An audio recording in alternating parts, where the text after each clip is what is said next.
Welcome to another episode of Voices. My name is Augustine Mbe, and you are? Roger Sakembe. This is the end of the year, and today what we will do is we'll just recap what has happened in our struggle, both internally and externally, for the past 1 year. And I think the big thing that opened this year, 2018, for us was the capture, the adoption of the illegal adoption of our leaders in Nigeria. So that's the first one, and I think that we should take one at a time. Mm-hmm. So what we know in that capture is that it was a surprise capture. It was an illegal capture, and it was very traumatic to the population. What do you remember about that situation? Well, I think as we all know, Seseko and they call it the Naira 10 or the Naira 12. Some of them did not make it to Yaoundé for one reason or the other.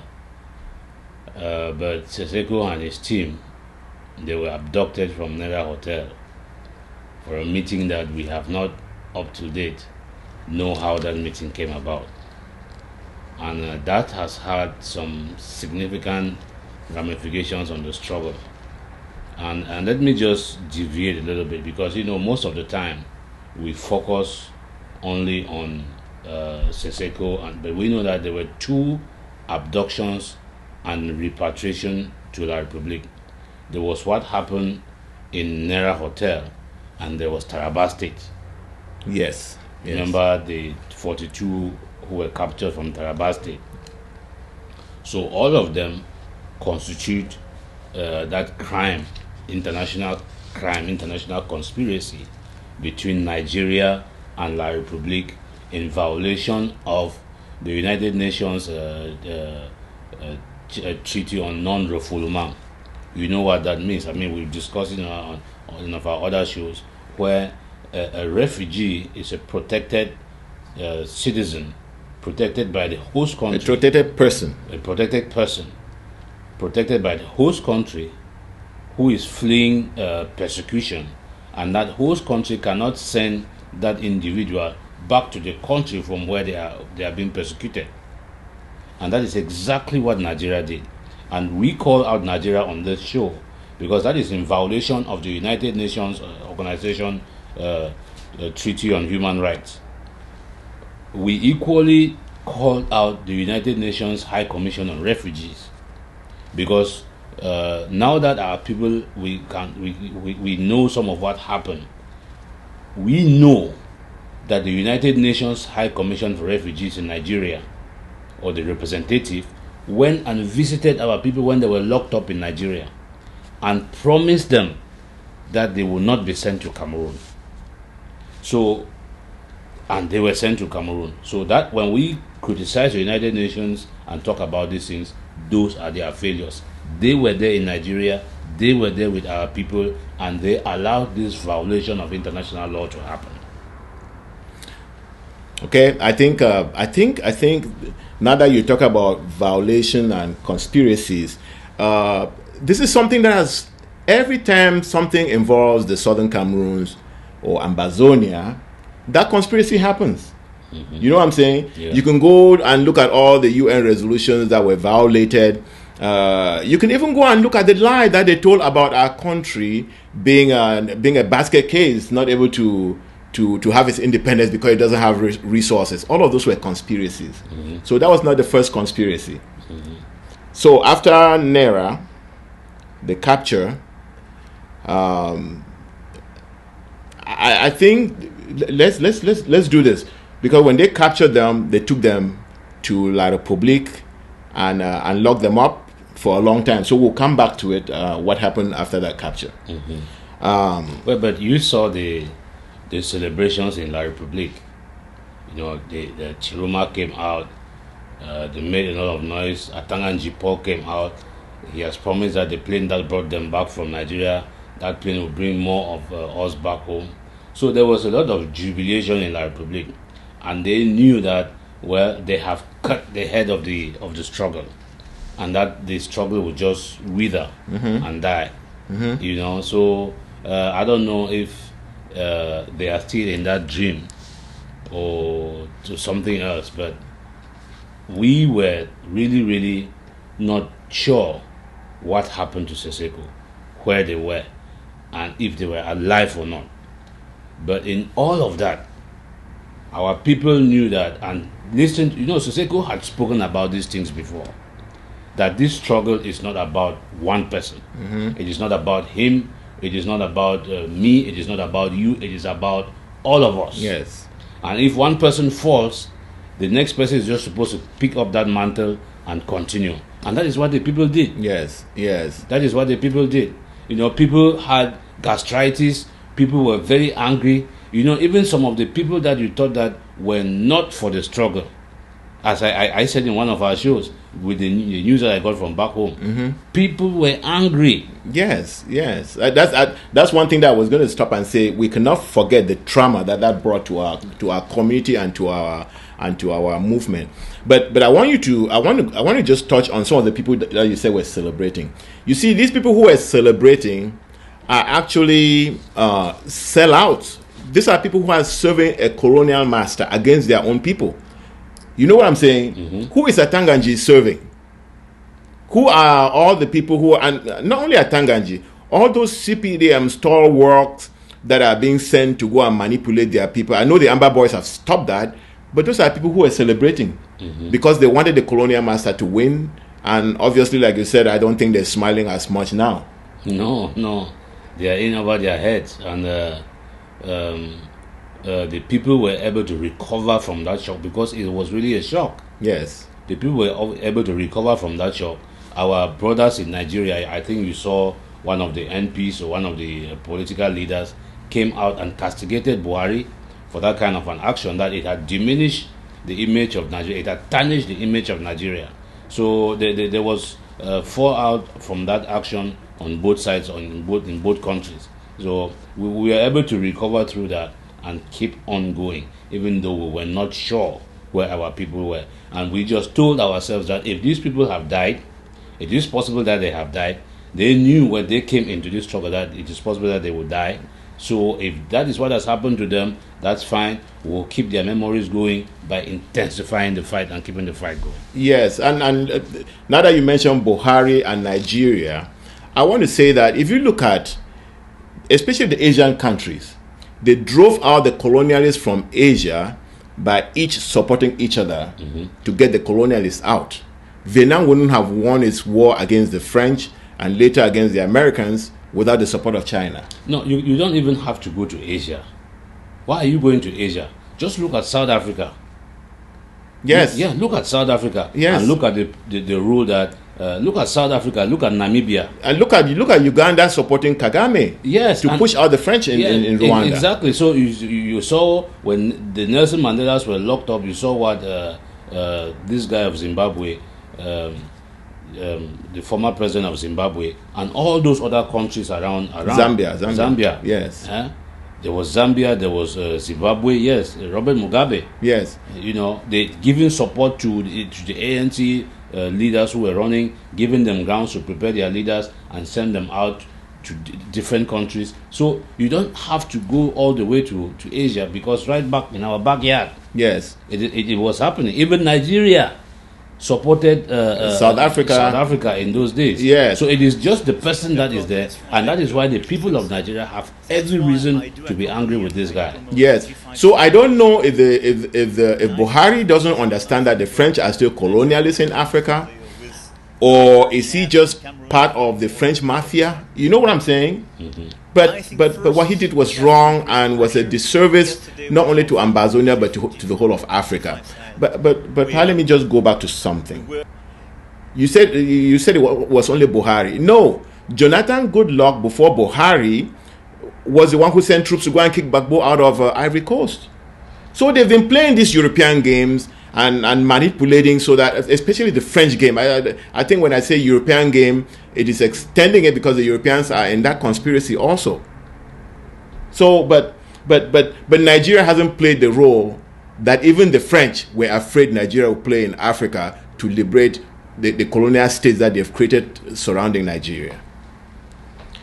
So that was what happened in that was how our year opened. It was a very traumatic year. It opened with that trauma. Now, after NERA, there was a change of leadership of the IG. I think that's an important event too that happened, because with the change of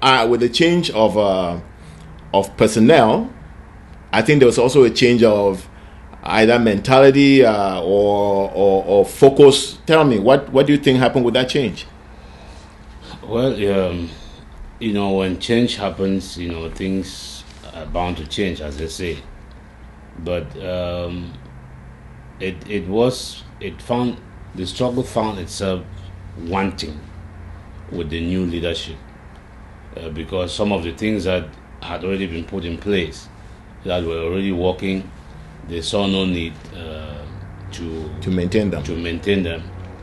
I mean, Sako was coming as an undersecretary of Foreign Affairs, and he came and said Tseko had focused so much on diplomacy, and he was not going to focus on diplomacy. He was going to do something about homeland security and stuff. So there was a lot of back and forth.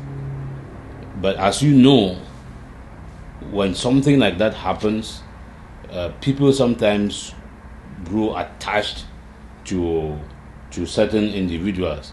What I'm saying is that it was very difficult for him to feel the shoes of Seseko, because Seseko had left an impact on the struggle and on the minds of the people. So it was difficult to walk into those shoes. But he himself did not make things easy for himself, because if he had just tried to walk within what was already in place and try to build things up, maybe things would have been easy, But trying to undo everything so that you can have your own stamp created enormous problems for him and for the struggle, because we just went through the summer. If you want to look at the summer of the previous summer and this summer, you can see the difference. Oh, it's like night and day. Yeah, you can see. So those are the things that we are saying. We now know that our leaders have been captured. We don't know where they were. There was no planning. So you saw a leadership that was only reactionary. They were not proactive. We knew that these things were happening. These people were captured in January. So you would think that the leadership would right away get on demonstrating in the Nigerian embassies. It was South Africa that started that lead. We saw South Africa at the Nigerian embassy in Johannesburg. So the leadership that came in did not step up the game, because now our people have been abducted. It was time not only for us to intensify the protests, besides all other things that we're doing. We completely abandoned that. So the whole of summer went without anything. There was no demonstrations, maybe a few in Europe, nothing in America, and Nigeria was left to go scot-free. And as I said, if you compare the previous year, September 22nd came, we did something just lackluster because people didn't think about it, they didn't plan on it. And as we are saying, January 5th is coming, which is the day that Seseko was abducted.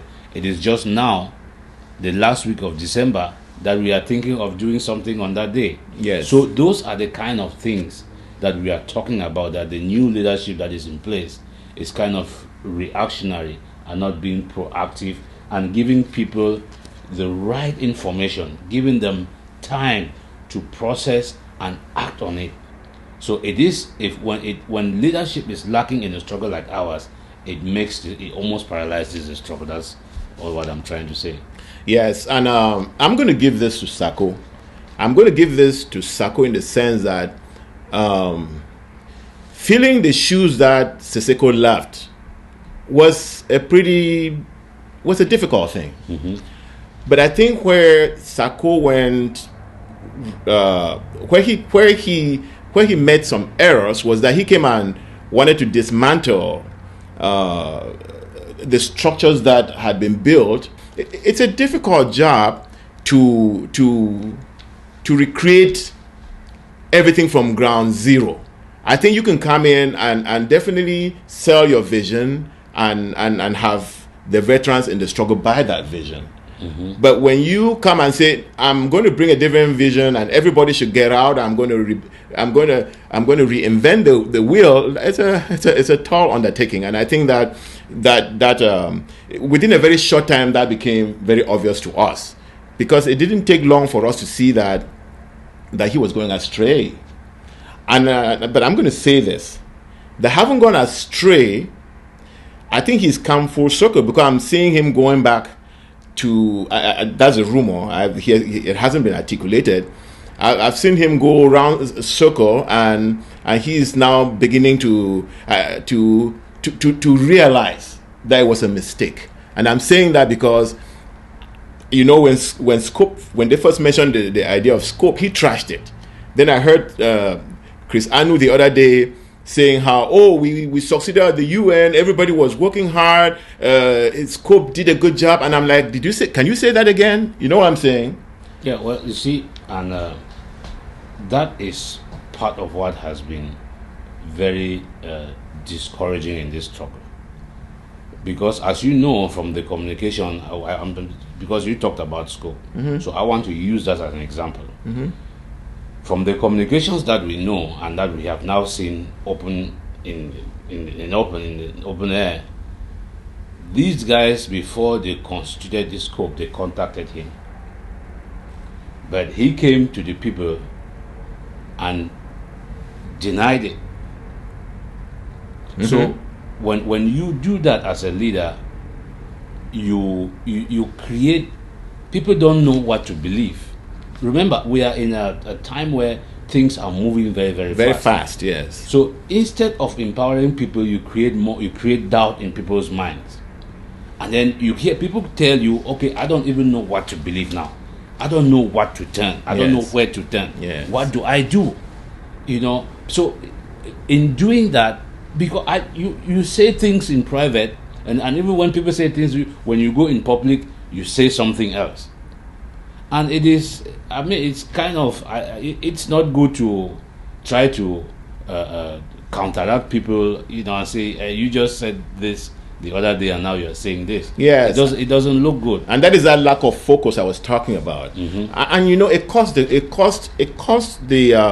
the struggle not only in missed opportunities but also in financial cost. I mean, we're running 2 televisions for the struggle now, right?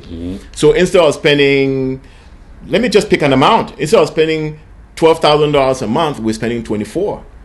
Yeah. So that's what the change of so we had that change of leadership and change of personnel, and obviously let me ask you this: can you count the successes of this change of administration this year? You just talked about last summer. We can say how Siseko went around and made the whole struggle become like a rock concert for all our people. So, well, any accomplishments for this for the people who took over? Yeah, well, you can give them that idea of that my trip to Buea that they conceived, because it was a good rallying point for people. No matter how it was executed, but people found something to hang on to. You know, when people think of my trip to Buea, I don't think they think of it as an accomplishment. No. See, you remember that we always say that in every cloud there is a silver lining, right? I am looking at. Tell me the silver lining. Yes, I want to hear one. The silver lining is that was a good idea. That was a good idea, and the person that came up with that idea, it was not executed in the way it was described how it was conceived. At least because I had the preview of talking to that person. Yes. When he conceived this idea, that idea was supposed to give people a stake in the struggle. So you buy your trip, you have an identification number, and that identification number can keep a record of you until we get to Buea. Where it ended up happening that it was not designed and all those infrastructure was not put in place. Okay, so that's not an accomplishment. No, listen now, we ended up going just after the money. The accomplishment is what? It kept remember that we are just talking about our people having been abducted. Yes. And the pain and the lack of focus that came with that for the struggle. Then now we found something. Now, as he is struggling to fill Seseko's shoes, he finds something that he can bring up and keep the people to look up to attach themselves to, and keep that train going. So that is what I'm saying. So the idea of my trip to Boya, it was a very good concept. It brought people, did fundraisings, did all kinds of stuff for that purpose. So anything that keeps the struggle in people's minds, that keeps it. Do you know the kind of fear that it created in La Republic? It created a lot of. Okay. Remember what? I get it. What you're saying is that my trip to Boya gave something for our people to focus on. Yes. I'll tell you what I think the contribution of this new people were. Okay? I'll tell you what it was. I think what they brought to our people is that it gave our people the consciousness that it's not everybody who can step in and be right. And so next time they're going to be more careful about who fills the shoes. And as I have said many times, the reason why you get a Seseko and then somehow that ended up in Washington D.C. to Sako and Chris Anu is because we don't have we're not working within a movement. We're working within what is called a government, and in Seseko's time, anybody who was an Ambazonian could be appointed, because if you go and search, because sometimes when we blame Sako and some of the people around him, these are people who you never heard about them in the struggle. So these are people who came in with a lot of with no experience, and so they could have really meant well, but there were people who don't have it, and there was no process to filter out people like that. And so what I keep talking about movements is because you talked about the SCNC the other day. If you go to the SCNC, you will see that they know who is who, they know who does what, they know who knows what, and so by the time they put you in a position, you have a long record behind you. So that's what I'm hoping, that our people can look at this experience and learn how to restructure the struggle going forward, because we don't know where this struggle would end. And so we need to be able to learn from this and have a better process of how we select the people who serve us. They should be people who we know. I just gave you one. So the other thing is that it fractured the struggle, and that the struggle is still to recover from that fracture, because like I said, they have not done any good job of bringing people together. They exiled people from the struggle. They said these people cannot be part of the struggle because they have not been accountable. And they did that using a lie. That's what was not correct about it. We just have to call it the way it is. Yeah. So it is still, all those things are still there, and they are still impacting the struggle. So and when we say these things, sometimes people from back home, they say, "Oh, you people just have something against this." No, we are looking at, because when you raise your hand that you are going to serve, even if you are not capable, you have to ask questions, because every single time you have to put the struggle before any other thing. I was going to say that people who question our take on the IG should understand that the price is not the IG, it's not Seseko, it's not you, it's not me. The price is our liberty. And like you said, Seseko said it right, that it's not me, if I fall, continue. You know what I'm saying? So if we focus on the struggle instead of individuals, then what happens is that we can even help the individuals by saying, look at this, how does this help? And then they will reconsider their decisions. Yeah, and you see, you just said something very, very important. Because if I always tell people that if somebody does not care about you, he will not bother whatever you do, because you can be going somewhere, he knows that where you are going. You'll get hurt. Yeah, you're going to get hurt, and Yes. they just say, "Hey, it's not Keep my going. It's not my business. Yes. So the people who actually come and question and critique you and do all these things, they want you to be better, To be successful. Yes. Yes, because if you listen to them, don't just say, "Oh, it's coming from those people who don't like me." Yeah, those people might not like you, but sometimes you have to be able to say, take a step back and look at, okay, what do I need to improve here? Yes. Because I have a responsibility to make sure that this thing is successful. Let this thing not fall on my hands. Yes. So, Yes. and I don't know if that has been... In customer service, you're trained that your most demanding customers are the people who love the services that you provide, and they're demanding because they want to remain your customers, because they always have an alternative to go to your competitor. Okay, so that was change of government.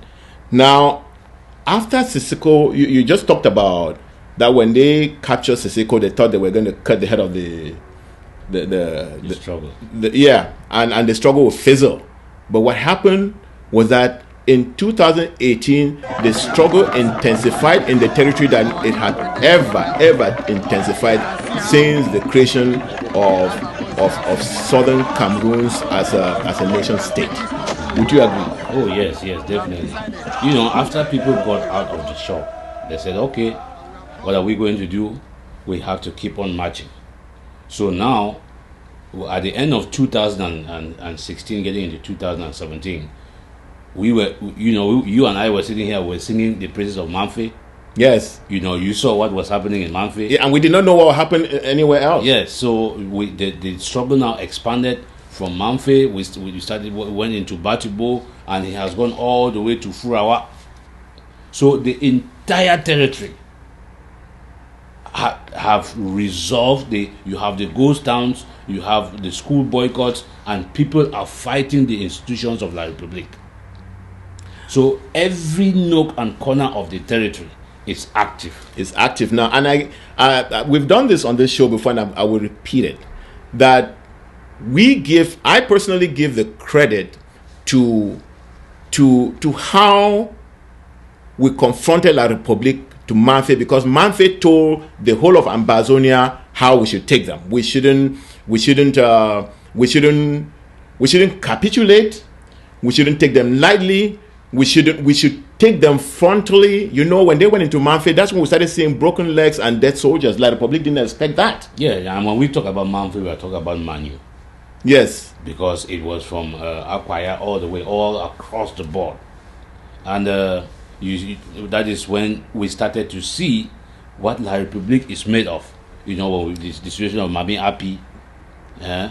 Before you go to Mami Api, I want you to still deal with the shock of La République sending 3 buses after Biya declared his war. He sent 3 buses of B, right? He did that because he thought we're not armed, we're cowards. I'll just send these. Do you remember what the threat? I mean, just the word B in La République was like hellfire, right? Oh yeah, people will take off for the mountains. Yes, and so Pobia put 3 buses of them and send them to Manu, thinking that they will come back in a week and the whole thing will be over. No, he went and Manu showed them what we are made of, because sometimes I'm looking for a very good analogy. They say slow water runs deep, right? Very deep. Yes. So Paul Biya thought we were going to sail on this. You don't even need to bring any. No boat, no life jacket. No life jacket. Just go. You know, they're slow. Yeah, they're Anglophiles. It will be a walk in the park. Yes.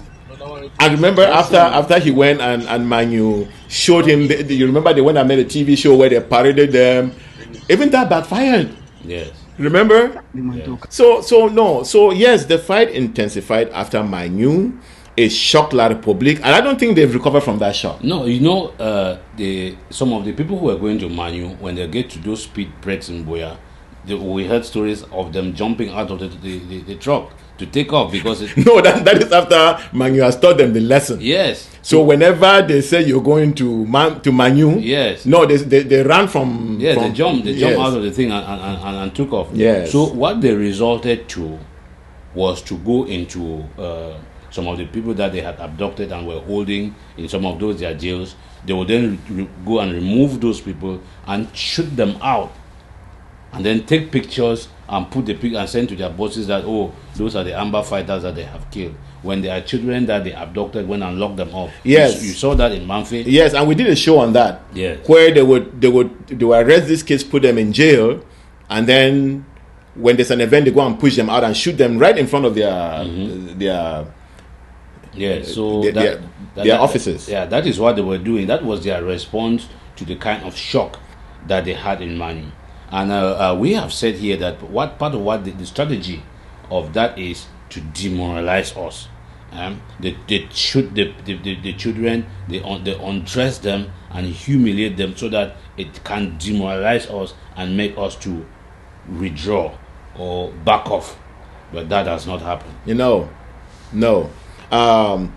You can now talk about Grandma Appy, because and that was the whole thing. Mm-hmm. That they thought, well, we'll go and burn the villages, but I have a different. I've been thinking about this lately. Mm-hmm. That part of burning the villages is to empty the countryside, and they would accomplish two goals with that. One, they would have no population in the countryside from which the Amber fighters can depend for their fighting.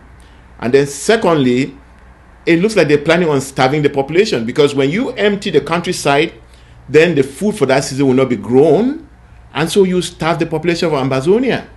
Yeah, I mean, that is part of it. It's all strategy, because remember that when they went to was it Katium, or it was somewhere in Nkumbu. Mm-hmm. I mean, it was after Kikakilaki, mm-hmm. because Tumi talked about it. They burned the villages, and they burned down the crops. They burned everything. Remember, there were pictures where they would take food out of the house, yes, like corn that is saved, and burn it. Yes. Who does that? And this was very early on. Yes. Which the people had just harvested their crops, which means that they had to go for a whole year, and probably before the next planting season, before they were having it. So yeah, you are right. That is part of the strategy. And remember that these people, they are really criminals, because you can see in Iraq and all the conflict zones, nobody goes and begins to shoot. It is only La République and the junta in Myanmar, mm-hmm. With the situation over there, mm-hmm. the Rohingyas. The Rohingyas, yes. So there are only two rogue states that do something like this: La République and Myanmar, against the Rohingya people and against us, where they go and burn down places, burn houses, kill people indiscriminately. And all of it is to do what? To discourage people and make people not stand up for themselves. But our people have said no. Yes, I think that when you end it with La République, I don't even think La République sits down and conceive that, because they don't have any grand plans to gain what? You see, the place is ruled by French vassals, so all of this is designed through Paris, that they should go and do this. I think they realize that they will never defeat us militarily, and so they're coming up with these schemes to torture our people. But it may have worked in La République, but I can tell them that Ambazonians know that they own their land, they have a right to it. And they're going to fight to death. I don't want to keep quoting Weber, but I think that what we are doing is spelled out clearly, and we're going to follow it by the letter. Mm-hmm. With all of this going on, right? Mm-hmm. Nigeria says nothing. Britain says nothing. Nobody says anything. Mm-hmm. Then the American ambassador shocks everybody. We did discuss that, and I will say that there's violence on both sides. The government has committed summary executions. They are guilty of detaining people and not allowing them access to lawyers, to their families, even to visits from the Red Cross. They have been guilty of burning villages and looting and of general harassment of the population. on the side of the secessionists, the separatists. We've seen horrible beheadings, kidnappings of government officials, and burning of schools. We want to stress that the United States condemns violence on both sides. We condemn violence, and we want to call for people to listen to each other. And that now really begins what I'll call an international campaign for the struggle. And I think La République was shocked that the American ambassador was doing that. I think La République thought that, for all the murders they've done in their own territory, they had the support of France and France could protect them. I think they started feeling vulnerable after that. Ce monsieur-là, l'ambassadeur-là, qu'il soit le Cameroun, il va partir dans un cercueil. Moi, je lui dis clair et net. C'est quand même fort. Celui qui partira dans un cercueil, il ne faut pas jouer avec le Cameroun. Nous ne comptons sur personne. Moi, je compte sur la puissance du vrai Dieu. Et tant que le Cameroun, ils vont se toucher. Moi, je l'ai toujours dit ici. Aucune force au monde, aucune, ne viendra à bout du Cameroun. D'accord, on va y revenir. Comme il vient comme ça là, je vois ses cheveux sont blancs. Ses cheveux-là vont noircir. Et il va rentrer dans un cercueil, ce voyou d'ambassadeur. D'accord, Président Bonakani, je vous prie de vous calmer dans un premier temps. Non, mais non, mais non. Would you say that was the opening of internationalizing the Ambazonian struggle? Yes, the American ambassador, he was very, very courageous, because normally when ambassadors visit the president, according to La République, they are not supposed to give an interview or speak on what, but he came out and told the world, these people, it just shows you their level of thinking. I mean, you spoke about that guy who came and was screaming at the American ambassador on La République TV, calling himself a professor, whatever he is. Yes. Well, he had colonial education, you can imagine. Yes. So the people think that they live in a vacuum, and what they do, nobody else sees it, because they what people say, that it is very dangerous when you start believing in your own lies. Because these people told their own lies and they believed in it. Then somebody, an objective person who is standing there and watching all these things, comes out and calls you out, and then you are like, what? This guy is saying this, where did this guy come from? Is it possible? Because all along they have been believing their own lies. And this person said, no, you guys are targeting people, because we have said this. We have all kinds of Bamileke people living in our territory, and no stray bullet has ever killed any of them. The only person that a stray bullet has killed, which is not one of us, it is either the pastor. They are all pastors. Yes. The Ghanaian, the Kenyan, and the American. And the American, but all of them, they stray bullets. Yes. But all the Bamileke people who are living in our community, none of them have been hurt. So the guy comes out and says, you guys are doing targeted killings. You go and you pick out young, able men and you kill them. You kill a few women, you kill and burn old people, you burn down their houses, and you do all of these things. And when the guy says it, it is like, oh my God. How could you say that? How could you say that? Chiroma, how could you say that? So yeah, that opened the door for other international players now to start thinking that, So, and that is why we always give credit to American leadership, because the American leadership sets the tone, and then people who were not very sure can now begin to step up. Before, I don't know whether it was before the American ambassador, it was after, but Jerry Rawlings. I will urge the UN and AU to look into Cameroon's case, because we cannot impose superficial solutions on the English-speaking half of the country.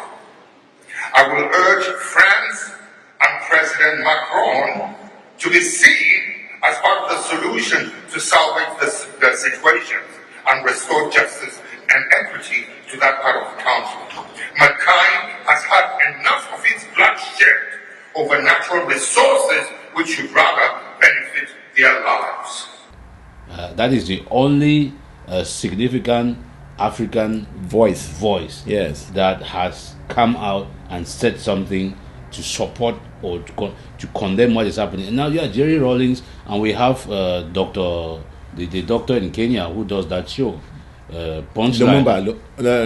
Punchline, yes, and then you have Masanga. Yes. Yeah, so those are people who have been calling out La Republique on its atrocities against us. I want to go back to that quote unquote professor that you were talking about, who came out acting like he just had too much afofo. He talked about the sovereignty of La Republique. He should know that La Republique is not a sovereign nation. La Republique is a colonial state of France as part of France-Afrique. Paul Biya, the reason why Paul Biya can be there for 7 terms is because he's serving the master well. The money of that country is French money. French business in that country don't pay taxes. You remember? No, you don't remember this because you were not part of that. I filmed an event where Dr. Siga Asanga said the Cameroonian who will be investing maybe 5 million will not have the same exemptions in import duties like the Frenchman who comes in and the car is manufactured in his own land. The Frenchman comes in, opens the same company with 5 million, and already has tax exemption for the import of all vehicles and things that he wants to use. See, so in a sense, the Cameroonian is overtaxed, the investor. He begins with 5 million plus custom duties. I have a friend who was opened a computer school, and all his computer units were imported from Korea, and he had to pay custom duties, huge sums of money. Now that reduced the total number of machines that would have been installed in the school, because he spent over half of the money to pay for custom duties. But educational materials is the custom exempt educational materials. So here is a young man who had more than about 50 million willing to invest in a computer school which would have helped so many students to stay back home and follow up this course. He had taken, employed about 4 engineers who came from the United States to work with him as members of the company. That was a very good program and they had a lot of initiatives. But then they spend over half of their money to pay for custom duties because they don't fall under the investment code. They are nationals. If you are going to stimulate the economy, you cannot be dividing, you cannot control. You cannot control, say, for instance, if you are a Cameroonian, you pay custom duty, if you are a Frenchman. And what has happened? Look at what happened. Many Cameroonians now choose to take double nationality, carry French passports, in order to bypass these rules. So you are in a sense failing the economy. You make laws that help to ruin the economy. A Frenchman in La Republique orders cars without paying taxes, and so Cameroonians have resorted to marrying French women so they can import certain things without paying taxes. Marry a French woman, then she will import the cars in her name, import the things in her name, and they will have an IT marked on them. That colonial state is not a sovereign state, and you can see that everything that is happening there, Paul Biya is addressing it based on what the international community wants. Remember, we just talked about in the last show that for every speech that Paul Biya makes, he is addressing the international community because they put him there to protect their interests. So La Republique is not a sovereign state. And you, as one of the it's always said that revolutions start with the bourgeoisie. You know what I'm saying? Because those are people who are educated, those are people who have the ability to analyze both the big picture and the small picture. But when you find the intellectuals or La Republique being the ones who are trumpeting the colonial message and protecting the colonial interests, I mean, you know that place is doomed. And that is why Ambazonia is out of it.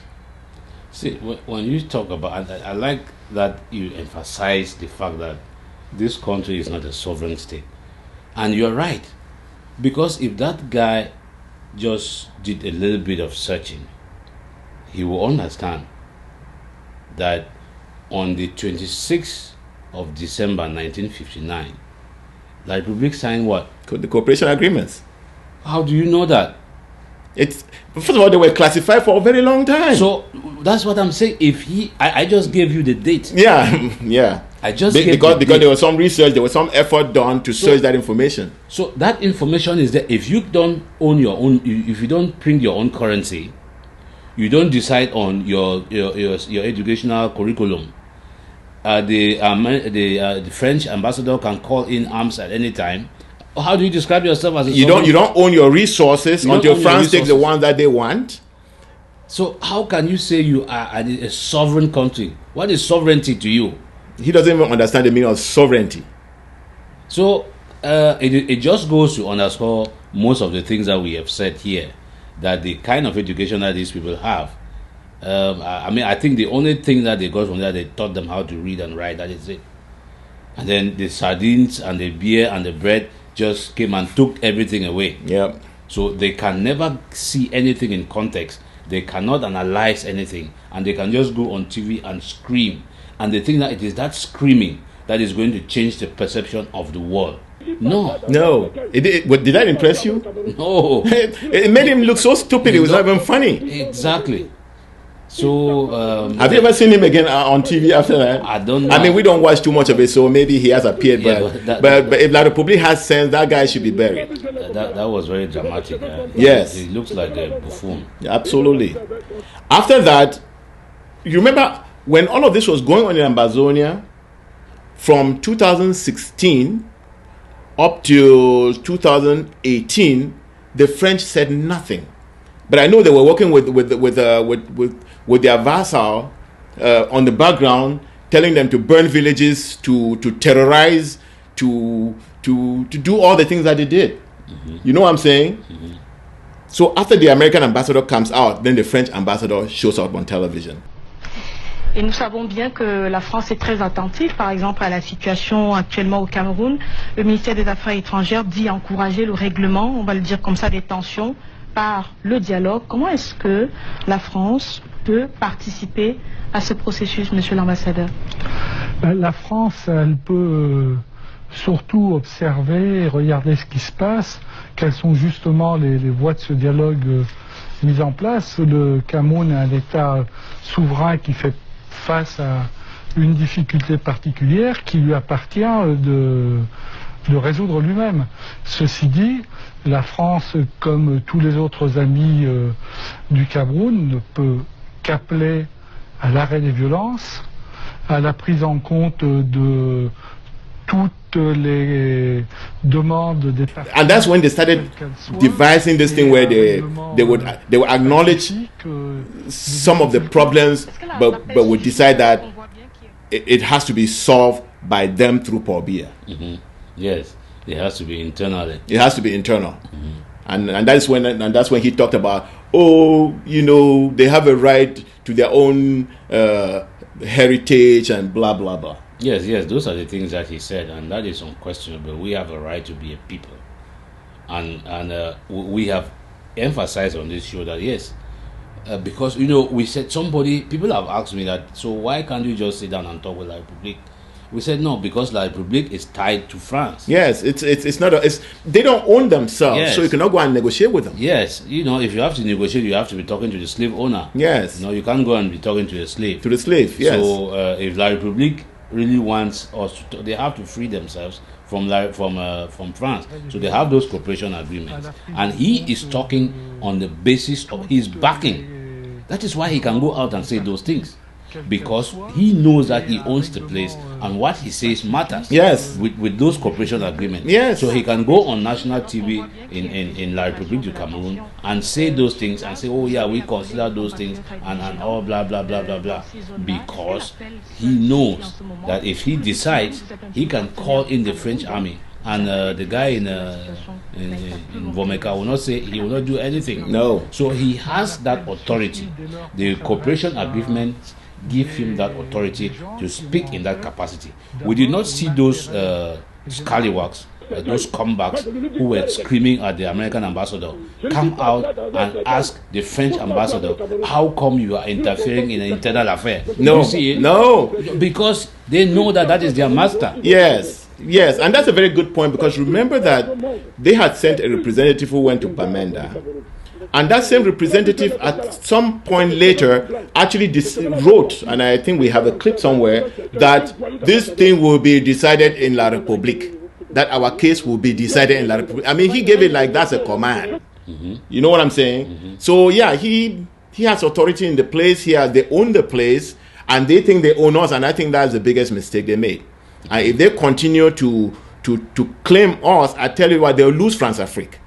Because we're not giving up until we own ourselves. And the longer they stay fighting us, the longer they'll be doing damage to their brand.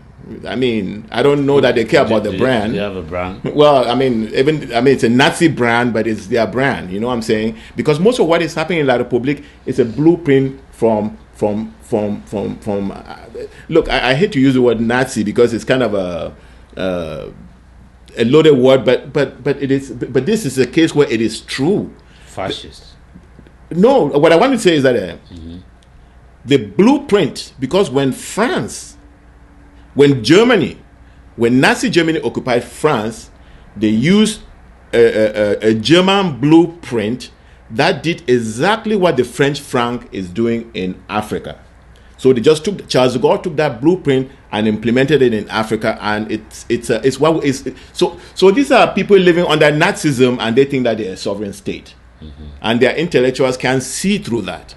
Vous donnez la parole à ceux qui veulent diviser la nation, et bien ma foi, demain vous ne serez plus là. C'est une menace, monsieur le ministre? Je ne vous menace pas, je vous dis ce que vous devez faire. Ce n'est pas une menace. Mais vous devez comprendre qu'à donner la parole aux sécessionnistes, je fermerai votre télévision. C'est pas plus compliqué que ça. D'accord. As though the secessionists don't have their own television and we're not living in the Android age. You see how you talked about people believing in their own lies? They live they're still living in the last century. In the bubble. They're living in a bubble in the last century because, I mean, do you need Equinox now to know what's going on? No. That is why we say this is the Android generation. And everything is out there. But he still believes that he can go out there and control the narrative. Yes. And that woman sat there. She was very smart. When he told her that if you give those so-called secessionists a platform to come and articulate their ideas, I will close down your TV. Yes. And the woman looked at her and looked at him and asked him, "Is that a threat, Mr. Minister?" And this guy stupidly said yes. Well, you know, these are people. These are dictators who are very assured about who is backing them, and that's why they cause a lot of these atrocities, because they know they have France, who sits in the Security Council, who protects them. You know what I'm saying? And that's why the outing of the American ambassador was a little shocking. Yeah. So he leaves from there, Chiruma, and then he goes, is it in Fort Hanson that he went and sat with? Yes. And then the guy, he said, no, we are not killing anybody. No, we're not killing. They are not shooting anybody. Yes. And the guy asked him a couple of questions, and he finds himself wanting. And the military too should stop shooting. The military has never shot in any. How can you say this? Many people have been reported dead. We have confirmed. On September 22 in the northwest, in Kumbo and in Mafi. Before we leave, Mr. Minister. Please. The situation is already very complex. Don't put oil on the fire in order to increase the complexity of this problem. You know, because telling a lie is very, very difficult. But when you speak the truth, it is very easy. It just comes out fluently. Yes, and so you can open yourself to be investigated. Yes. Look at when you tell the truth there. If you say this is daylight, right? You don't need to prove anything else, because every test everywhere will show that it is daylight. But when you say this is night when it's daylight, then you have to explain it. Then you have the problem of pocketing the sun. Yes. Or you have the problem of spinning the world faster or something. Or digging the ground and putting it in there so it should be night. And then he finds himself, asks that guy, how can you say that? Yes. Because it is the truth, yes. Mr. Chiruma. Yes. You said that we are stuck abroad, and your children also are stuck abroad. Yes. You know, all those kinds of things. Yeah. They go and kill a woman with little children up in the north, and you say, no, you were not Cameroon soldiers. It's not Cameroon soldiers. Until they have to prove it forensically, and then he wins. Then he says, oh, we're investigating, we've captured them. You think anybody is in jail for that? For what? Nobody is anywhere. That's La République. So That is how they go and embarrass themselves, because they don't know any better. They are struggling to contain what is happening to them, and there is no way. You know, these people have lied to themselves. They have been believing their lies, and we are exposing them to the world.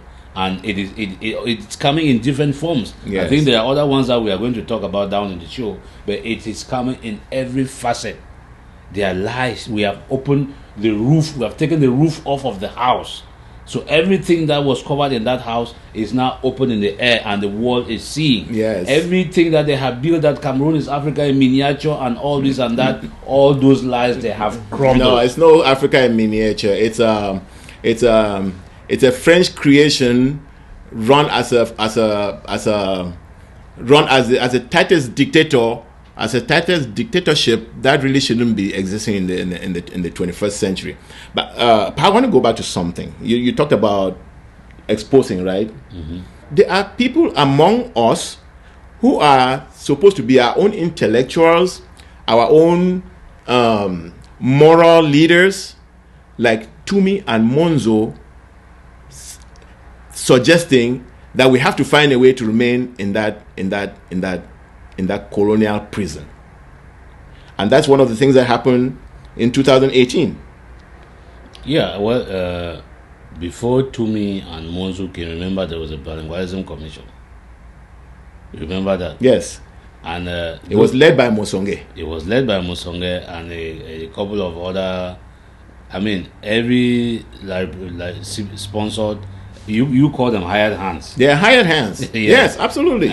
You call them hired hands. So they went out and said, well, these people said that they have French teachers in their classrooms teaching their children in French, and they have civil law judges in their courts. So maybe if we create a bilingualism commission to look into this, maybe we can hire more French teachers to bring, because the people are unable to. You speak in very clear terms. It is like you are speaking Latin, or you are speaking gibberish, something that they don't understand. Yes. You're speaking Lingala or something like that. The people said exactly what was the problem, and it is not something they did not say it in 2016. This is something that Dr. Fonlon, from the very beginning of this 1961 thing, was saying. Some of the British people were saying, everybody was saying it, and will keep saying it up till now. And somebody will come and say they want to create a bilingualism commission. We said no, that is not what we are talking about. And then they go around, spend money trying to talk to people. Then they go to Bamenda, and Bobejua comes out and was very clear about what we are not talking about. Mr. Chairman, we don't have any problem with bilingualism. We don't have any problem with multiculturalism. We don't, for Christ's sake. We have a problem with vivre ensemble. Not vivre ensemble in the sense of eating achu or eating ndole, or wearing the aguada or wearing the Northwest Dala. No, that's not the problem. The problem is one of recognition. The Anglophone problem is what we have before us. Can you address it like the Anglophone problem?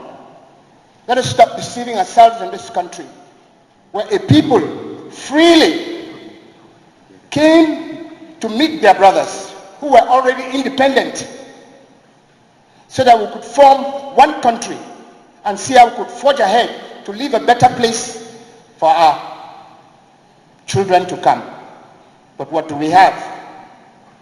One of annexation, assimilation, where there's so much ignorance on the history of this country, where there's so much arrogance on the part of a few who are chopping fat on the resources of this country, where there is marginalization, where there is arrogance, I dare say, total arrogance, which is unacceptable.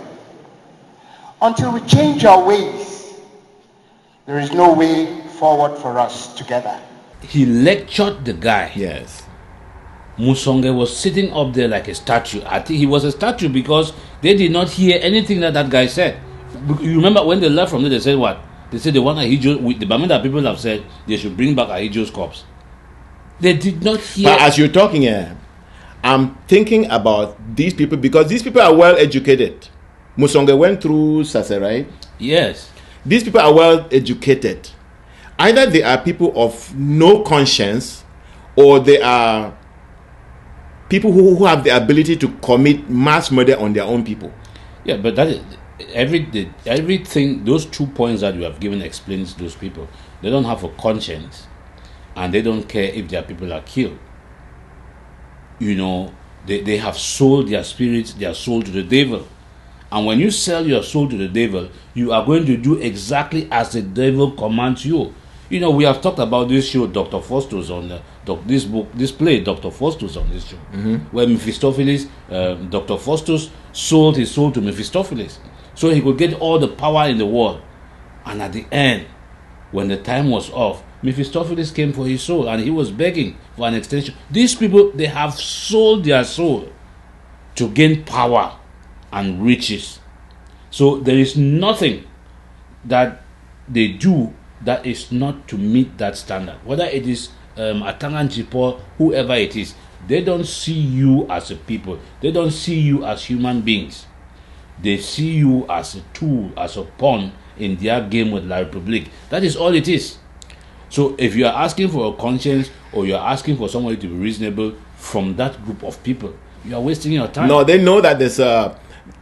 They will take your talk, but they know that there's a bullet, there's a knife on their back, because when you sell your soul to the devil, that's what you've done. Yeah, that is it. So yes. Their hope is that they believe that it is not like they don't know that all these things that they are doing, Philip Young, that none of us is going to buy any of that. But they have to come, because if they don't come, the devil might come to collect. Yes. Yeah. But do you think it's just hunger, or because I don't see why anybody, you know, when you call these people, you have to ask Ngole there, because he's part of their mouthpiece. No, but it's all of them. No, when you say it is, what kind of hunger are you talking about? They went. Hold on. They went to Victoria, and I don't know whether it was Musonge or whoever's compound that was. There were cars that cost millions or hundreds of thousands of dollars sitting there and rotting. Right? That was the mayor. Is that no? That was in Boya. That you are talking about the other guy in Boya. I'm talking in Victoria. Okay. There was we saw pictures of those cars. The place was in cars sitting in the bush. So it is not that it is hunger. It is that these people have given their soul to the devil. So they have to act at the devil's command. So anytime that the devil wants you, whether it is at midnight, anytime, you have to go. But you know, these people, it's not because they don't know, because we know the kind of education they got. Yes. So it's something more evil and more sinister that makes them serve the colonizers of their own people.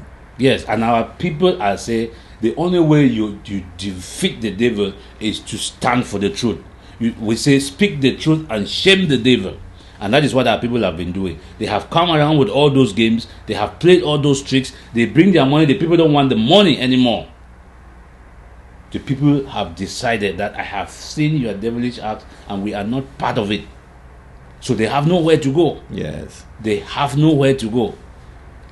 So those people are between the devil and a hard place right now. There is nowhere to go. Yes. I think that was Musonge. That was Musonge's commission. Yeah, now you were talking about Tumi. Yeah, brought Tumi and Monzo too as the immorality of a moral leader and the intellectual dishonesty and sellout of an intellectual who we actually know his education is proper education. All of them, and it is terrible because I just referenced the interview that Cardinal Tumi did after one of his summer visits to Kitium, Kikakilaki, where he went and came back and told us about the burnings and the lootings in that part of it because he goes to his village. And he clearly said that that is done by La République soldiers, or if you can call them soldiers, and that is ineffective because because he asked the people that who did this, and the people said it is La République. And then Cardinal Toumi would turn around and say, we are not speaking with one voice. We need to come and tell La République what we want from La République in one voice. And Monzo. And remember that Monzo, you talked about intellectual dishonesty. We sat with him in Atlanta. I mean, that was a painful day that we spent in Atlanta with them. Listen, but everything, he wants to use the fact that he has worked in the United Nations, he is a lawyer, and he has done all of this to come and tell you people that please listen to me. You guys are never going to get anything that you are asking for. Let's not fool ourselves. And I've said this over and over again and attracted rotten eggs and tomatoes. What remains is missiles against me. But since it corresponds to what I believe in to be true, I will continue to say it. Please, let us not deceive our people into thinking that the solution to this problem will come through recourse to the United Nations or any other part of the international community. He was very categorical about that. Yeah, but he's lying. He's lying. No, well, put it this way. The man wrapped his head around the UN, that the UN was the solution. The UN has no time for us. They have bigger problems to go and solve. You are insignificant. First of all, the international community has, forgive me for saying so, because we all consider our problem to be very, very serious. So how dare I even suggest that there are more serious problems in this world than ours? But the truth is that for the international community, there are more serious problems than ours. And when it comes to picking and choosing and prioritizing where they will commit their money and their resources, do you think the international community is just you and I sitting in this room? No. It involves committing personnel, even just to go and investigate. You send people on mission. It involves convening meetings of the Security Council. It involves a whole host of things which cost money, require personnel. And believe me, this our problem, put on the scale with other things happening around, forget it if you think that the UN is going to treat this as priority number one for them. And then he said that if you want to get your independence outside of this international all-powerful group, then go fight. Unless it is an arms dealer for whom you are asking to buy arms, so perhaps even on credit. I think where I'm more frustrated with him is that people are fighting and then he still comes and tries to interject that. Why don't you just sit back and see how the fight happens? I realize that he saw the handwriting on the wall and backed off from that conference, right? Mm-hmm. I think he resigned. But for me, he saw the writing on the wall and he backed off because he saw that the people he thought were all powerful with their beasts are beginning to crumble. Mr. President, 2 years ago, teachers and lawyers in the Anglophone region of Cameroon asked for their minority rights to be protected in a peaceful protest. Today, the health and education sectors are shut down.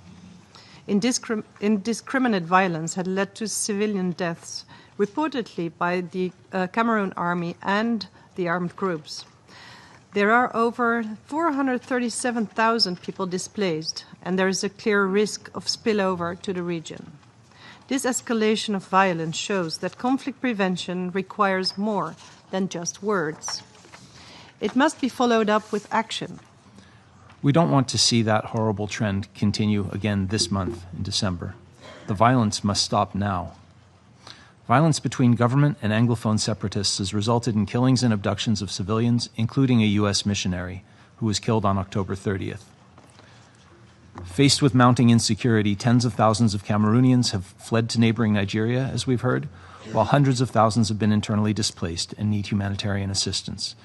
The stakes in Cameroon are too high for this crisis to continue unaddressed. Cameroon remains an essential security partner in the fight against Boko Haram and the Islamic State in West Africa, including as a member of the multinational Joint Task Force. The continuing crisis threatens to detract from our mutual security objectives in the Lake Chad Basin.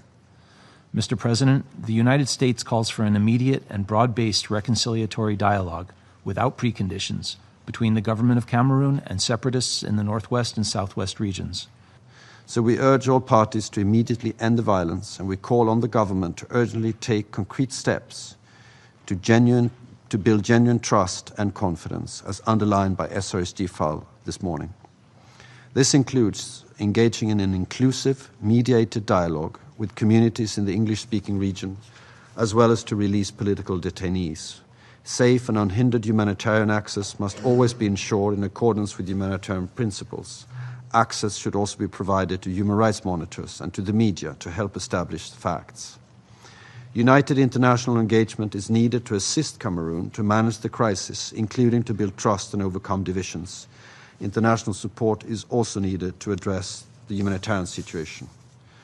We therefore encourage the government to seek support from the UN and regional actors. If the crisis continues to deteriorate and steps are not taken to address the situation, this Council should consider options for more active engagement in a spirit of prevention. But I fear that unless action is taken and the situation improves, concern over the situation in Cameroon is likely to increase amongst Security Council members and become a more prominent part of our discussions. And so Monzo is now giving excuses not to be part of what he's been promoting for years. Please, let us not deceive our people into thinking that the solution to this problem will come through recourse to the United Nations or any other part of the international community. I remember Professor Anyango read all the French authors who have written that what the French are doing to Ambazonians is wrong, but he stuck to it.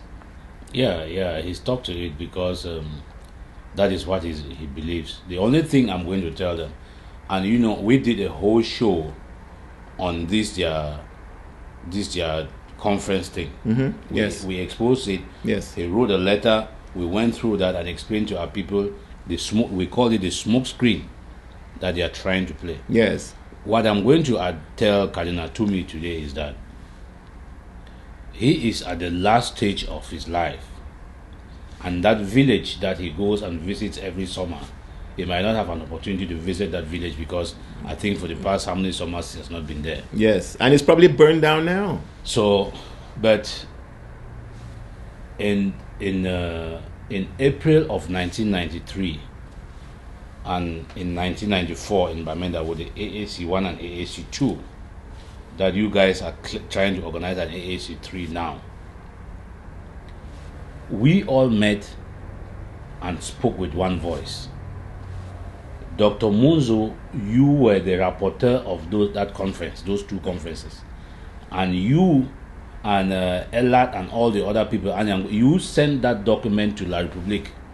What we agreed then, what we were asking for, I don't know, it's 24 or 25 years today. And you, Dr. Munzo, you have said La République has never acknowledged receipt of that document. That was us speaking in one voice. We made it clear, we told them the problems and how we could fix it. They went into a tripartite conference, did this and that, and came out with some fake constitution. We have given all of this time waiting, and it has not happened. So I'm telling you, gentlemen, we spoke with one voice 25 years ago, quarter of a century ago, and La République did not listen to us. And if that is what you still believe, you have a right to that belief. But please, don't come and tell the world that we are not speaking with one voice, because we have always spoken as one voice.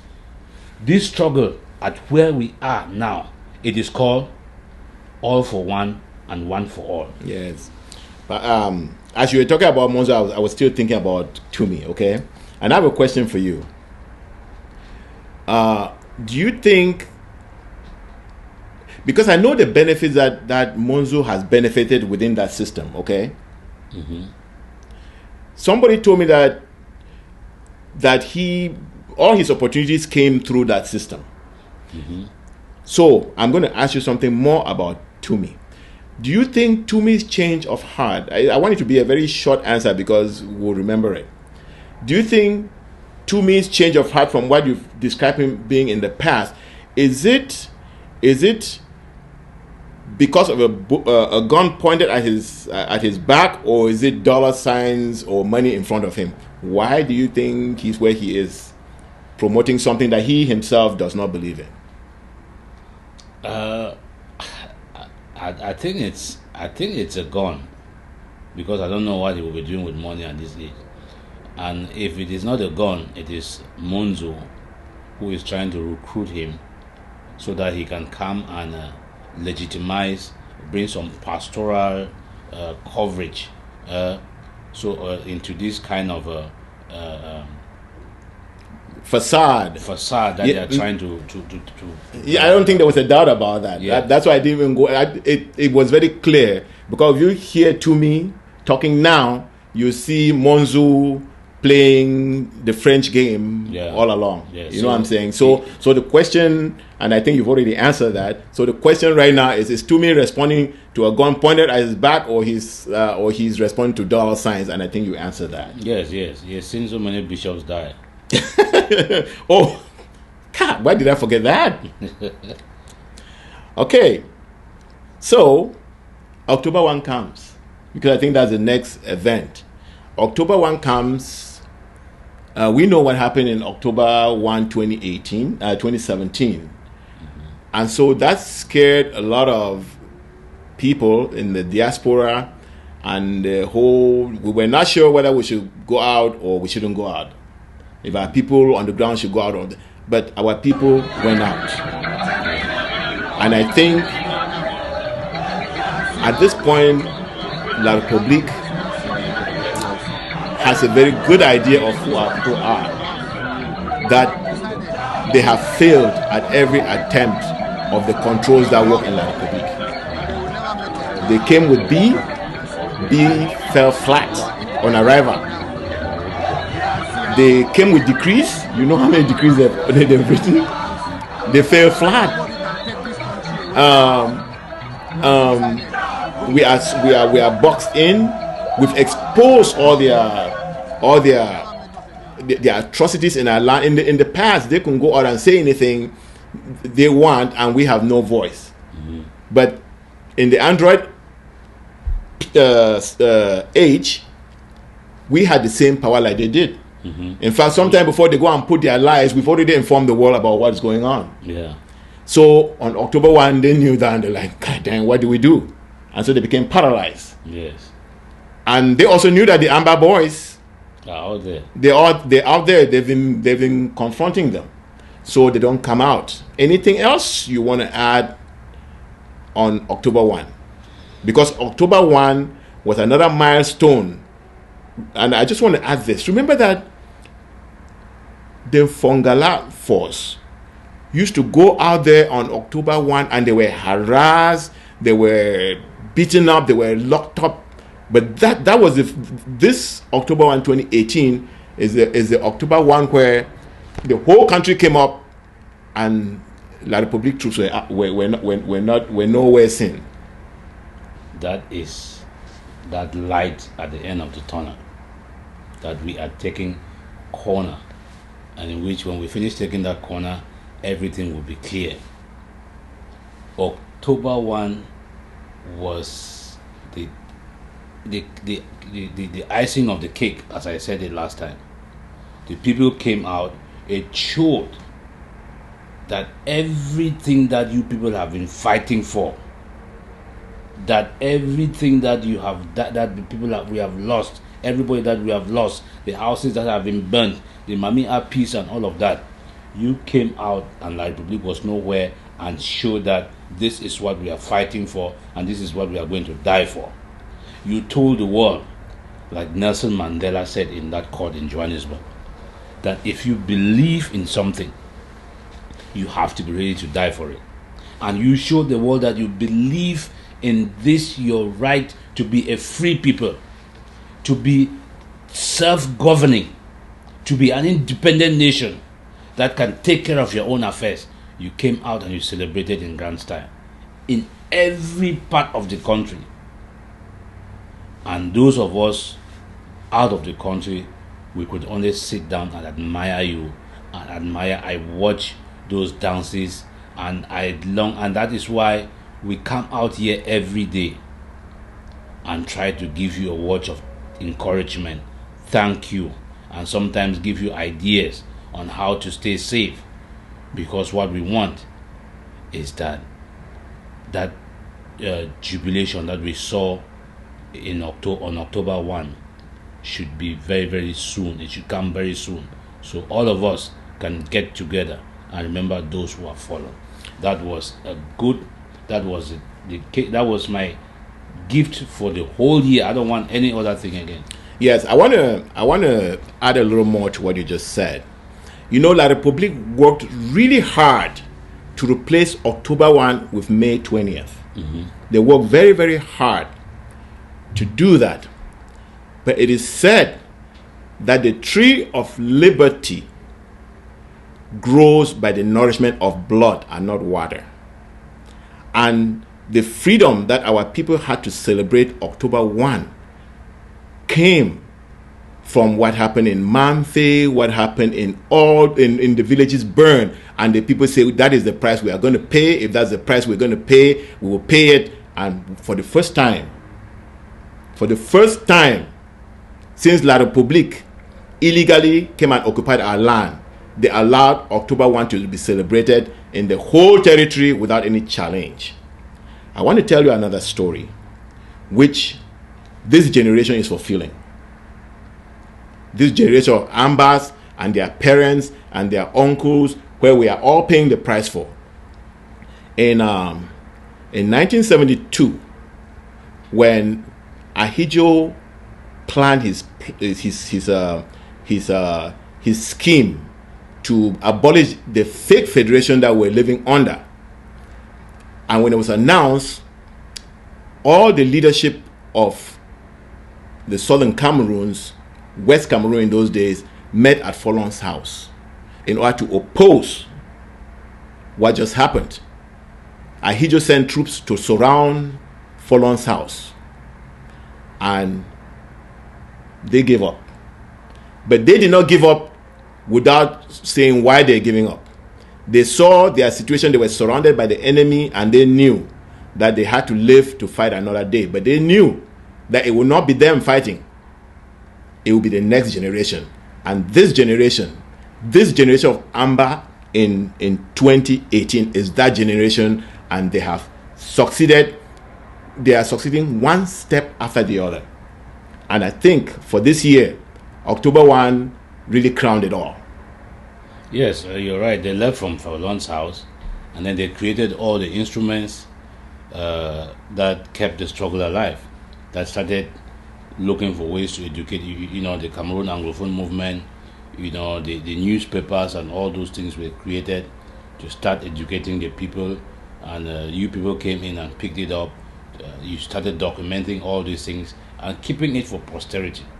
Because imagine when these things happen, those people who all along in Fongalan will walk out with the partitas and all these people on October 1st and try to organize something, and they will catch them and lock them up.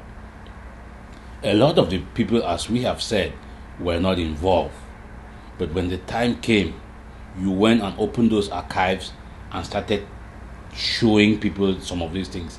It then opened their mind and opened their hearts and built up their resolve. And we are where we are now because of, I just underscoring that live to fight another day that you talked about. No, and that's a very important emphasis you're doing, because even if it's just one little thing you're doing at your corner, it's adding up to the struggle. There was a little clip of video that went viral to teach our people why our name should be Ambazonian. That clip was filmed in 1990 when I was still a college kid. You know what I'm saying? And But guess what?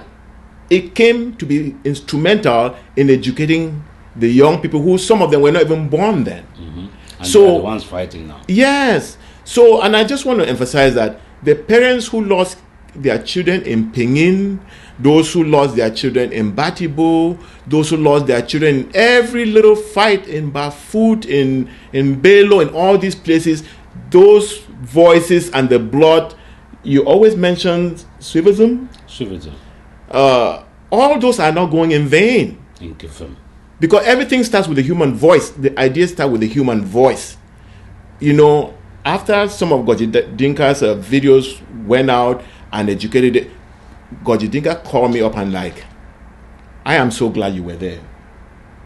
Because who knows, when we're filming that thing, it was just a camera there, you know what I'm saying? But it has helped. So every single, you know, every little defiance of the enemy in our land goes a long way. It is these little defiances that come together to make them know that constitute the movement, that these people are gone. Even some of the sellouts, I think there have been francophone writers who have written that all of them in Yaoundé are Ambazonians. You read that, right? So October 1 proved that, and if La Republic wants to challenge any October 1 again going forward, let them go ahead, isn't it? That's right. Then the challenge that La Republique faced on October 1, shortly after that, followed to the elections. And I think that's the first election in our territory that we said, you know, it's amazing how these Anglophiles will say they have restored their independence, and they're actually making it happen, and there's nothing La Republique can do. You know what I'm saying? Yeah. The election did not take place in Ambazonia. No, it did not. It did not. And I mean, if you want to call it an election, but that was another milestone for our people, and we covered it last in the last show. Yeah. Yes, because that it speaks volumes, even to the people in La Republique and the rest of the world. They can go and try to sugarcoat it as a lack of security and things like that. No, we are the ones, we said, or you people said that this thing is not going to happen. We are not part of that system, and we are not going to be part of this fraud. If you think of what they did to Bobejua, what they did to violate our citizens who were trying to put up a resistance to the blatant colonization, which is so different from the life that the governments of Southern Cameroon have established since 1954 in our land. It was very traumatic. What they did to us, what the British and the UN allowed to happen to us. I mean, you can say people are, what's the word again? Expendable. You can say people are expendable, but you didn't have to take us and give them to a wolf. You know what I'm saying? All they could have done is say, you know what, we will not give you the key to the Bank of England, but you're on your own. Yes. And they leave our land. Yes. They had that option, but they refused to give us that option. They refused. They say, no, we know the French, we know what they do. Since you've refused to be part of Nigeria, we're going to give it to them, and they're going to I have another word that I was going to use, but it's a choice word, you know. But right now, we are showing that, no, we are the human beings that God created us to be, and we own that land, and it was given to us by right, and we'll own it. So there's a topic here which I don't know if it's part of what we should be considering that happened in 2018, because this is something which in every struggle it happens. That's the conflict happening between some of the amber groups. I want to say it's really a conflict between one particular group, AGC, and the rest of the amber fighters. Would you characterize it that way? Yeah, well, You know, for those who watch us fervently, I think they will remember one of the shows that we do that we call Rebooting the Reboot. And you can go back and watch that show and get a perspective of what we said at that time and what is happening now.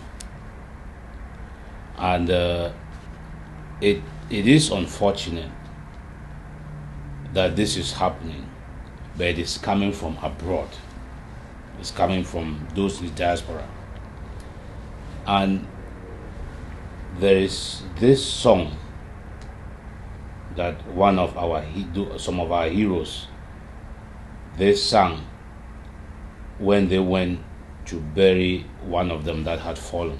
Oh mama, mama, don't you worry. Oh papa, I'm going far away. If I happen to die in the battlefield, never mind, we shall meet again. Oh mama, mama, don't you worry. Oh papa, I'm going far away. If I happen to die in the battlefield, never mind, we shall meet again. Oh mama, mama, don't you worry. Oh papa, I'm going far away. If I happen to die in the battlefield, never mind, we shall meet again.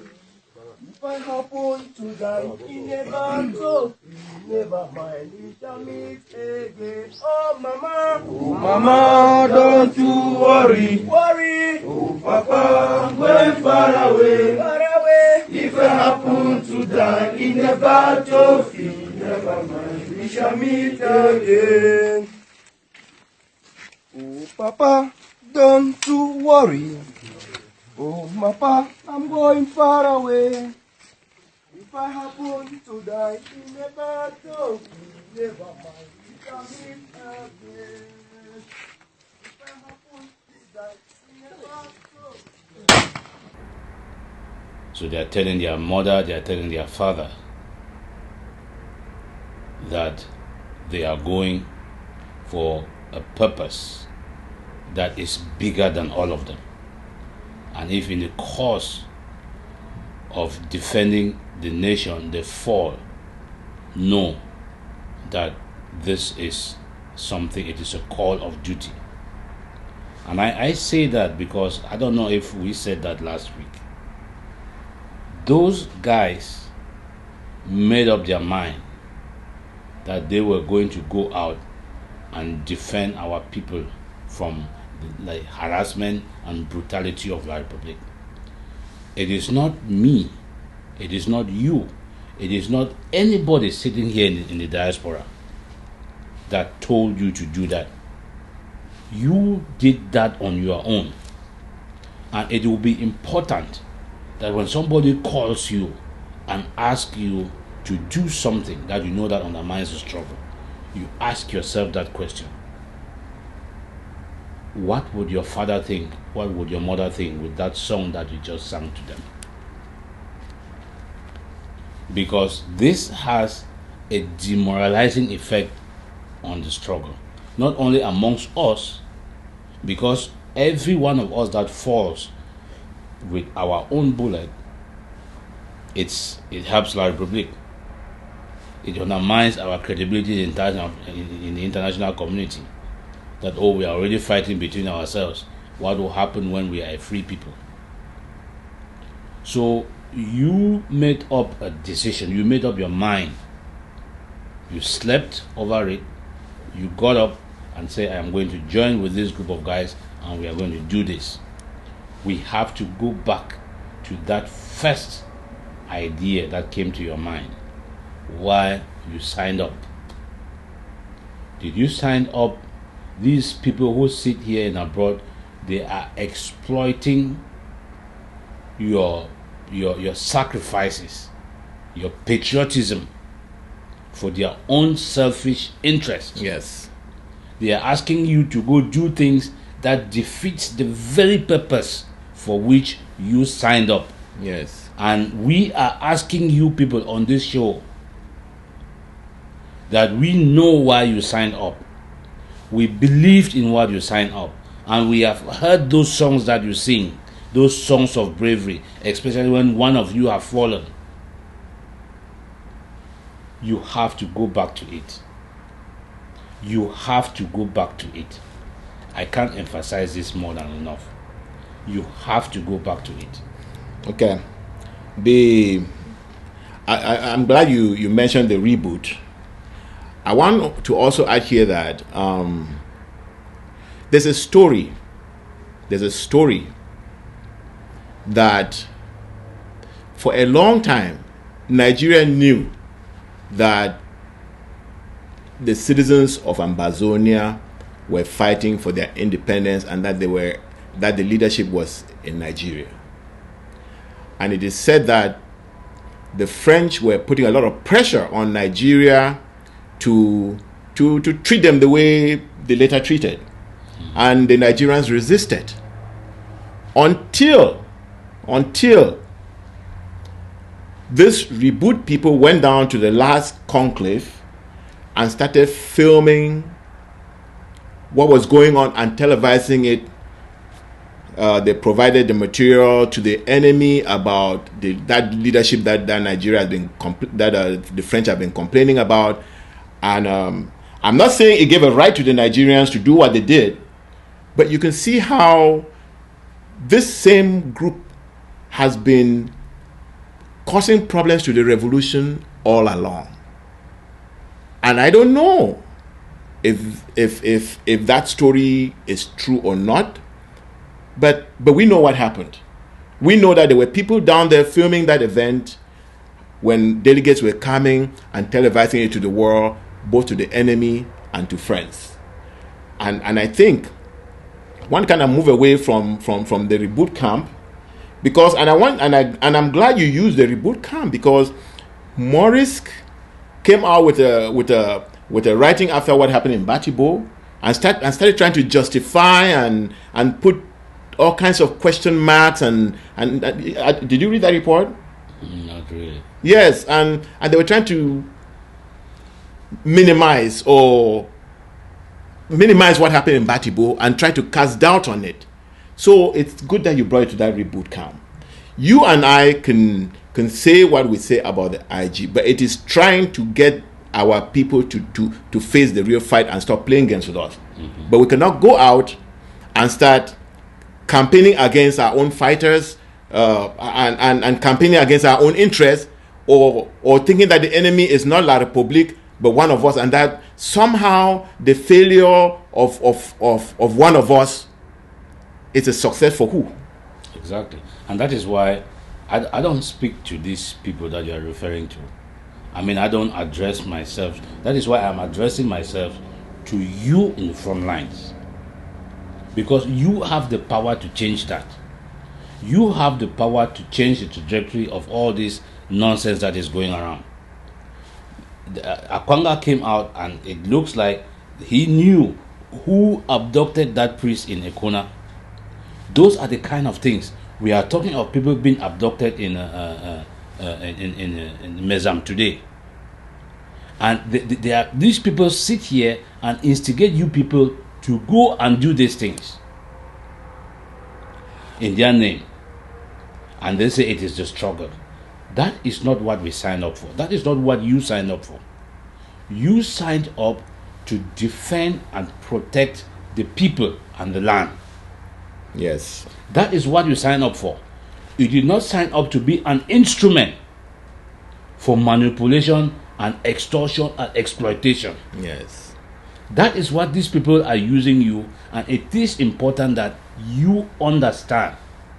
Anytime somebody sits here and asks you to go out there and do anything that makes our people uncomfortable, that makes undermines the struggle, you should ask yourself, is that what I signed up for? If that is what you want to do, please come and do it.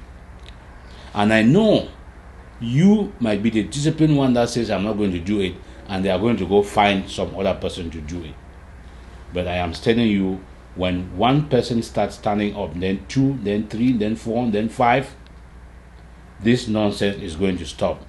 And your parents and your sisters and your mothers and everybody will continue to support the efforts that you are doing. And I know they support you, they love you.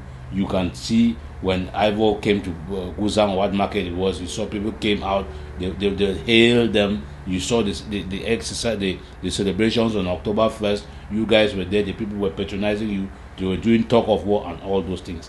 The community is with you. The community is with you. We are with you. And you have to stand up to these people exploiting your patriotism for their own benefit. Yes. I can't say that enough. I want us, before we have an international section, but before we go to the international, what happened to our struggle internationally, I skip one. Let's talk about the courts, because after our leaders were kidnapped from Nigeria, they suddenly surfaced after 7 months, and they started taking them to courts, playing games, because they're not really courts. When you call what happens in La Republique a court, you're just giving a bad name to courts all over the world. You know what I'm saying? I'm telling you. I think it's one. Is it a mayor in La Republique who said that law in that voodoo is better than law in La Republique or something like that? I can't remember the sentence, but no. So there are no courts in La Republique. So I think we also dealt with that in our last show. Can you just give something really quick about because that's a major thing that happened this year, and I'm thinking that it's part of the failure of La Republique. And before Nelson Mandela was released, he was taken from Robben Island and brought into the mainland and put in a particular house there. House arrest. Yeah, under house arrest, and through that they tried to do what they could do with him to see if they can still have some control over him. So I'm looking at this struggle of releasing our leaders from the dungeons into a daylight prison as part of that process, and sooner or later they'll have to let them go. What do you think? Yeah, well, we are happy that at least we could see them and see the smile and the determination on their faces, and that too gave the people some hope. And they all what we know is that we have to keep going. So their appearance in that kangaroo court, and they went to that court and they reminded those people that La Republique has no jurisdiction over them. That is the most important thing that happened there. La Republique has no jurisdiction over them. So La Republique can hold them for till eternity. The people that I know who are sitting in that, they are the right people that La Republique caught. Because those people are going to tell La Republique exactly as it is. Yes. If La Republique wants, La Republique can go and execute them, but it's not going to change. La Republique has no jurisdiction over them. Yes.